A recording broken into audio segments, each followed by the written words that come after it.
30 décembre. Malachie, chapitre 1, verset 1 à chapitre 12, verset 17. Proclamation, parole, que l'Éternel a adressée à Israël par l'intermédiaire de Malachie. Moi, je vous aime, déclare l'Éternel, et vous me demandez, en quoi donc nous as-tu aimé? Ésaü, n'es-tu pas le frère de Jacob?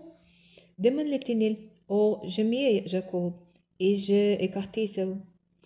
J'ai fait de ces montagnes un peu désolées, et j'ai livré son patrimoine en chacun du désert.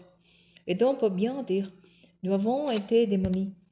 Mais nous rebâtirons ce qui n'est plus que ruine. Mais le Seigneur de la Mécéliste déclare, eux, ils rebâtiront, moi, je démolirai. On appellera le peuple, les territoires de la méchanceté. Le peuple contre qui, toujours, l'Éternel sera en colère. Et vous les verrez des voyeuses, et vous direz, l'Éternel est très grand, même au-delà du territoire d'Israël. Le Seigneur de la Mécéliste s'adressait à vous, les prêtres, vous qui me méprisez. En fille honore un peu, un serviteur sans maître. Si je suis votre père, aux dons sont les honneurs qui me sont dus. Si je suis votre maître, et de la crainte qui m'est due, et puis vous demandez, en quoi qu'avons-nous méprisé? Vous portez sur mon hôtel des aliments impurs, et puis vous demandez, en quoi t'avons-nous profané? C'est en disant, la table de l'Éternel est chose méprisable. Quand pour les sacrifices, vous venez présenter un animal aveugle, n'y a-t-il rien de mal?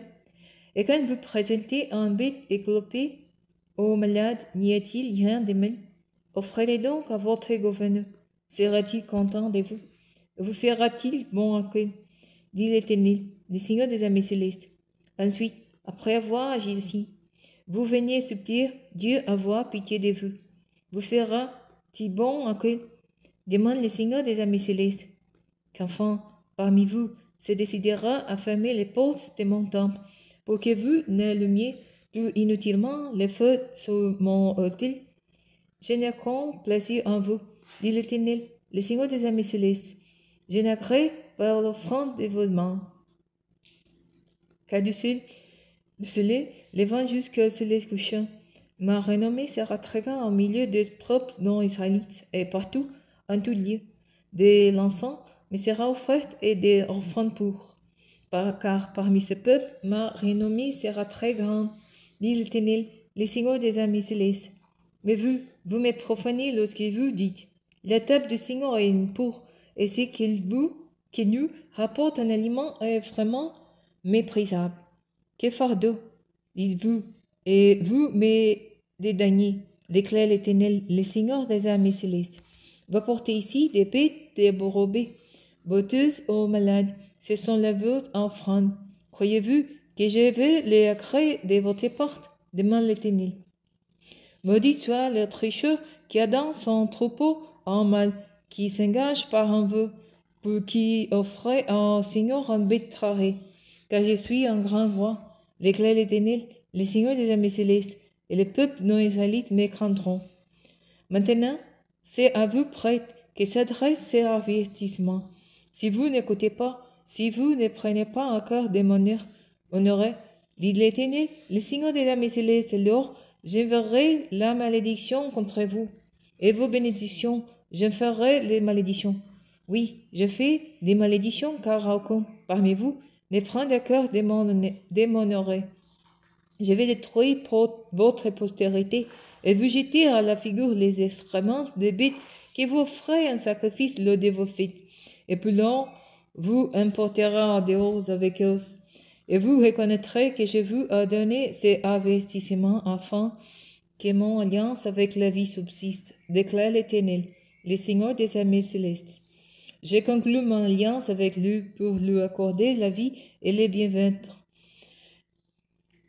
Les bien-être.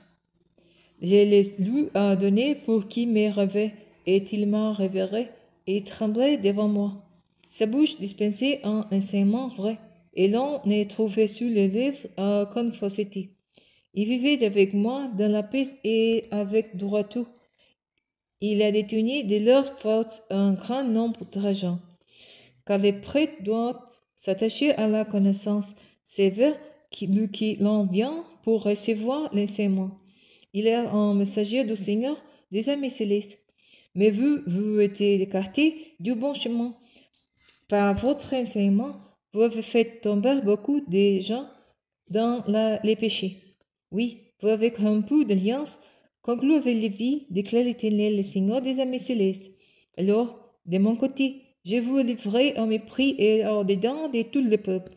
Mais que vous ne suivez pas les voies que j'ai prescrites et que vous avez montré de la partialité quand vous donnez vos instructions.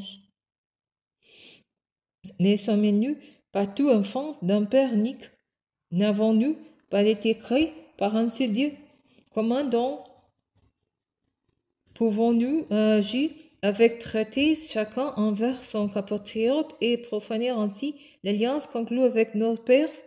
Le peuple de Juda a été infidèle et l'on a perpétré une abomination en Israël et à Jérusalem. Juda a profané le sanctuaire de l'Éternel, le lieu qu'il affectionne. Les Judains ont épousé des étrangers adorant d'autres dieux. Qu'il l'Éternel étrange à ceux qui agissent ainsi, enfants et descendants, et tout membre des familles de Jacob qui serait susceptible de présenter l'offrande à l'Éternel, le Seigneur des armées célestes. Voici une autre faute que vous avez commise. Vous inondez l'autel de l'Éternel, vous découvrez des pleurs et des gémissements, parce que l'Éternel ne fait plus compte car de toutes vos offrandes et qui n'agrée plus de recevoir de vous ce que vous présentez. Vous demandez, pourquoi est-il ainsi? Parce que l'Éternel a été le témoin entre chacun de vous et la femme que vous avez épousée lorsqu'il vous étiez jeune et que vous avez trahi. Elle est très pourtant compagnon avec qui tu avais conclu une alliance. Un homme en qui subsiste un reste de bon sang ne ferait pas cela. Mais vous me répliquez, alors qui a fait cet homme-là, Abraham, dont nous avons les âmes? Eh bien, il cherchait un descendant qui lui vient de Dieu. Restez donc dans votre bon sang et ne trahissez par la femme de votre jeunesse. Car envoyer sa femme par un, déclare l'Éternel, Dieu d'Israël, c'est comme maculer de sang son propre vêtement en commettant un acte de violence, déclare l'Éternel, le Seigneur des armées célestes. Restez donc dans votre bon sang et n'agissez pas en traître. Vous laissez l'Éternel par vos discours et puis vous demandez, en quoi te la nu? C'est parce que vous dites, quiconque fait le mal est bien vous de l'Éternel. Il a plaisir à ces gens-là. Ou bien encore, où est le Dieu de la justice?